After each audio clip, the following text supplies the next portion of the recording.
আসরের পরে বিকেলবেলা চলে এলাম মাছ ধরতে। মাছ ধরাটা আসলে অনেক ধৈর্যের ব্যাপার, কেননা মাছ ধরতে হলে আপনাকে অনেক প্রচুর পরিমাণে ধৈর্যশীল হতে হবে।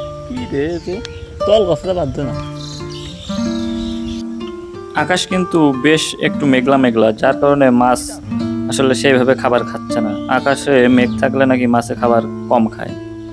তারপরেও প্রচুর পরিমাণে ধৈর্য ধরে বসে আছি, অবশেষে কিন্তু একটা বেজেছে। আসলে এই যে জায়গাটা দেখতে পাচ্ছেন, এটা এক সময় একটা জলাবদ্ধ বিল ছিল, যেখানে অনেক দেশীয় মাছ পাওয়া যেত, কিন্তু কালের বিবর্তনে এগুলো আজ পুকুর হয়ে গিয়েছে। এগুলো আর সেই দেশীয় মাছ পাওয়া যায় না। আমি যে জায়গাটায় বসে আছি বর্তমানে, এই জায়গাটায় এমন একটা সময় ছিল যেখানে মানুষ পা দিতেও ভয় করত। কারণ কি, এখানে ছিল প্রচুর পরিমাণে সাপ, কাঁকড়া, জোঁক, এমনকি বিভিন্ন ধরনের মাছও। এই যে কিউট কিউট বাচ্চাগুলো দেখতে পাচ্ছেন, এই বাচ্চাগুলো কিন্তু বালি হাঁসের বাচ্চা। এগুলো ছোট ভাই কোথা থেকে যেন ধরে আনছে। তো আমি এদেরকে চেষ্টা করলাম মাছ খাওয়ানোর জন্য, কিন্তু এরা আসলে খুবই চতুর। তারা তার মায়ের সাথে চলাফেরা করতে অনেক স্বাচ্ছন্দ্য বোধ করে এবং তার মায়ের কাছ থেকে খাবার খেতে অনেক পছন্দ করে। প্রতিটি বাচ্চা শিশুই আসলে এটাই চায় এবং এটাই ভালোবাসে, এটাই পছন্দ করে। তাই এই বাচ্চাদেরকে দেখলে বোঝা যায় তারা কিন্তু প্রচুর ক্ষুধার্ত আছে। তারপর আমি তাদেরকে মাছ খাওয়ালাম, তারা খেলো না। যাই হোক, এই ভিডিওতে আপনারা গ্রামের সৌন্দর্য দেখতে পারবেন। তো চলুন শুরু করা যাক। দেখতে থাকুন গ্রামের সৌন্দর্য। শামুকগুলো হয়তো একে অপরকে কথা দিয়েছিল যে যত কিছুই হয়ে যাক, কেউ কাউকে ছেড়ে কখনোই যাবে না।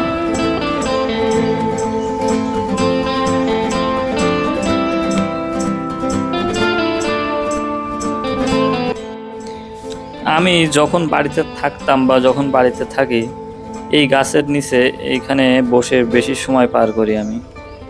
এই জায়গাটা আসলে অনেক আবহাওয়াটা অনেক ঠান্ডা থাকে। চারিদিকে দেখছেন কি সুন্দর বাতাস বইছে। আর এই যে এটা আমাদের বাড়ি।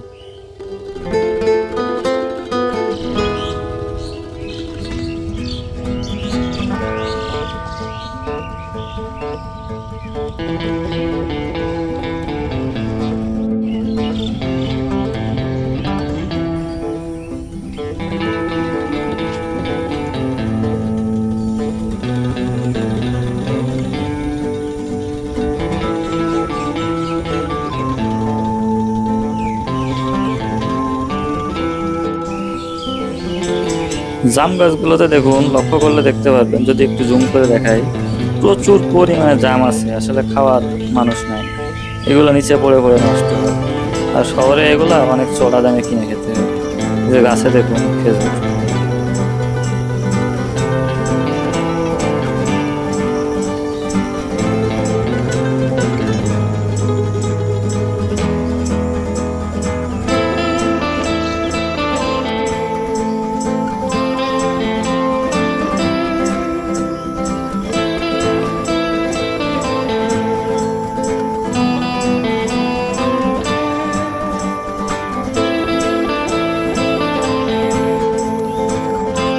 এগুলো কিন্তু ছোটবেলায় খাইতাম, বর্তমানে আজকে একটু খেয়ে দেখবো।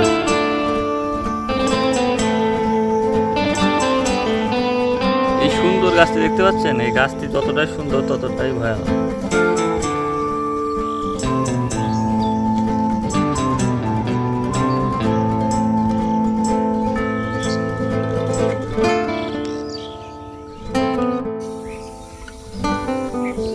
আমি এই ভিডিওটাতে ম্যাক্সিমাম জায়গায় আপনার অরিজিনাল সাউন্ডটা রিমুভ করি নাই। কারণ কি জানেন, এখানে প্রচুর পরিমাণে পাখির ডাক আপনি একটু যদি লক্ষ্য করেন তাহলে শুনতে পাবেন। এটা আমাদের জাতীয় পাখি দোয়েলের একটা বাচ্চা। আমি এই বাচ্চাটাকে ক্যামেরা বন্দি করার চেষ্টা করছিলাম। ঠিক তখনই প্রচুর পরিমাণে যে ফিঙে পাখি, ফিঙে রাজা বলে আমাদের এখানে, এই পাখিগুলো আমার সাথে অনেক ঝগড়া করছিল এবং আমাকে ঠকাতে আসছিল ওই বাচ্চাটিকে বাঁচানোর জন্য। পাখিগুলো হয়তো ভাবছিল যে আমি বাচ্চাটিকে হয়তো ধরে নিয়ে যাবো বা মেরে ফেলবো, যাই হোক এমন কিছু। কিন্তু আসলে আমি এমন কিছুই করছিলাম না, জাস্ট এদেরকে একটু ক্যামেরা বন্দি করছিলাম।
এই মৃত খেজুর গাছের উপরে অনেকেই বসে থাকে। এই জায়গাটায় বসে থাকলে আপনি যে একটা প্রাকৃতিক ফিলিংস পাবেন, এটা আসলে কোনো 5 স্টার হোটেল এসির ভিতরে থাকলে পাবেন না।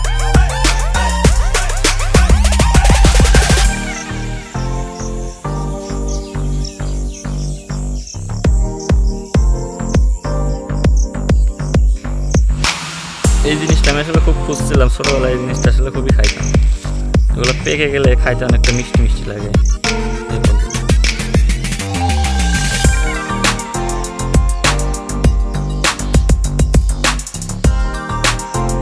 ক্যামেরার সামনে আসছে না এই কারণে যে আসলে আমি খালি গায়ে আসছি, গামছা ঘাড়ে করে গ্রাম্য স্টাইলে লুঙ্গি করে তো ভিডিও করতে চলে আসছি, যার কারণে আমি ক্যামেরার সামনে খুব একটা আসছি না।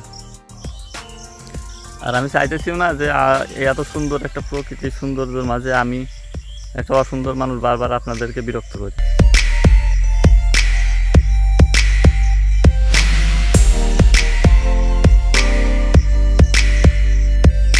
এই যে দেখতে পাচ্ছেন, দেখেন কত সুন্দর সুন্দর খেজুর।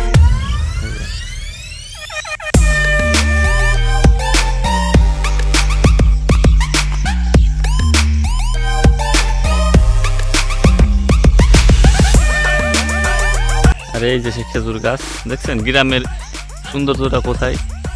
এই যে গাছ, গাছে খেজুর, আর এইভাবে পাখিতে খায়, নিচে পড়ে থাকে। যে পাশে কিন্তু আরও একটি খেজুর গাছ আছে, কিন্তু এই খেজুর গাছটি প্রায় খেজুরগুলো শেষ।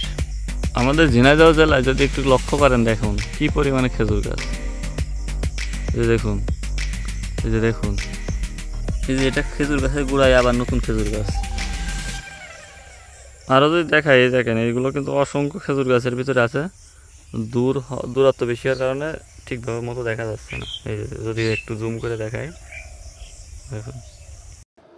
আজকে হয়তো বা গ্রামে আমার 2025 সালে শেষ হতে চলেছে, কারণ আজকে আমি আবার ঢাকার দিকে ব্যাক করব যান্ত্রিক শহরে। তো যার কারণে আজকে প্রায় 6:30টার দিকে চলে আসছি ভিডিও করতে।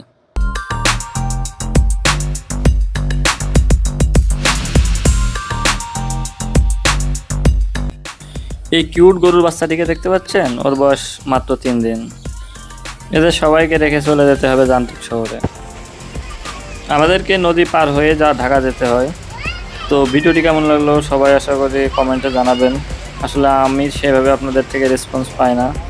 যদি আপনাদের রেসপন্স না পায় তাহলে আসলে ভিডিও বানানোর মন মানসিকতা ওইভাবে থাকে না। তো সবাই আমাকে একটু সাপোর্ট করবেন, লাইক করবেন, শেয়ার এবং সাবস্ক্রাইব করবেন।